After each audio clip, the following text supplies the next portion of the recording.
In today's video, I'm going to teach you all about seamlessly integrating HubSpot with Shopify. Combining these two platforms can create a powerful synergy for managing your website traffic and customer relationships. Let's dive into the process and ensure you can tap into the potential of both these tools effectively. To kick things off, begin by navigating to the upper menu of your HubSpot dashboard. Here, you'll notice a range of icons. What you're looking for is the Marketplace icon, because that's your gateway to the HubSpot marketplace. Clicking on this will take you to a treasure trove of integrations and apps available for expanding your HubSpot functionalities. It's really the central hub where you can discover tools that complement your business strategies. Once you're in the marketplace, your next step is to search for Shopify. It's as simple as typing the word into the search bar, which helps to filter through countless options and zero in on the Shopify integration. Remember, having the right keywords at hand can expedite this process greatly, so just keep it straightforward with Shopify. Doing this will bring up the Shopify integration page, which is the heart of this process. Now, when you land on the Shopify integration page, you'll see an option to install the app.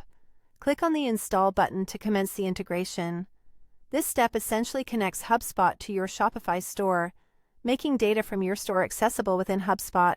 It's important to ensure that you're logged into the right Shopify account where your store resides to avoid any potential mix-ups. This integration will allow HubSpot to sync with your Shopify sales and customer data, thus equipping you with the complete picture of your customer's journey from site visit to purchase. Integration time might vary a bit depending on account configurations and data volume, but the platform usually handles it smoothly and quickly. Once the integration is complete, you'll notice that HubSpot starts pulling in existing customer information from your Shopify store, allowing you to begin segmenting and targeting your marketing efforts with precision. And there you have it, a step-by-step guide to integrating HubSpot with Shopify. With these platforms now working hand in hand, you'll find it easier to manage your customers, streamline marketing communications, and ultimately drive more sales. The data from your Shopify store will enhance your HubSpot insights, offering a robust framework for personalized marketing and efficient customer management. Thank you for joining in today, and happy integrating.